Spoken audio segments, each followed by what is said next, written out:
बघितलं महाड एसटी आगाराची अवस्था, तर संपूर्णपणे महाड एसटी आगारामध्ये दबकं तयार झालेलं आहे। त्यानंतर महिलांचं बघितलं प्रसाधनगृह तर त्याला शेवाळ लागलेली आहे। दुसरी गोष्ट म्हणजे हे तुम्ही समोर बांधकाम बघितलं तर खूप वर्ष रखडलेलं बांधकाम आहे।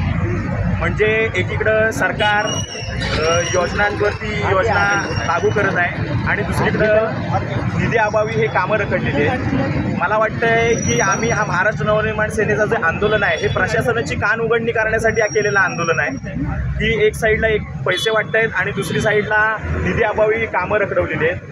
तुम्ही बघितलं तर महाराष्ट्रात सर्वात घाणेरडं प्रसाधनगृह महिलांसाठी आणि त्या पुरुषांसाठी आहे। म्हणजे कित्येक वर्ष रखडलेली कामं आहेत ही। आज आपण बघितलं तर आमच्यासोबत श्रीवर्धनचे कोपरे साहेब, सुगदरे साहेब, आमचे मनसेचे उपजिल्हाध्यक्ष चेतनदादा उतेकर ह्या सगळ्यांनी आंदोलनामध्ये सहभाग घेतलेला आहे।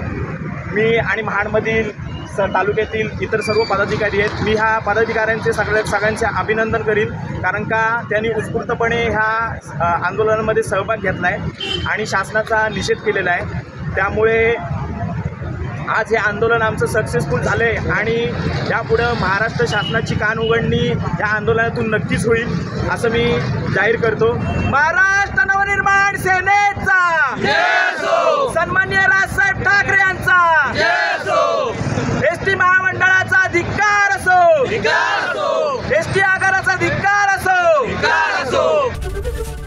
एबीपी माझा, उघडा डोळे बघा नीट।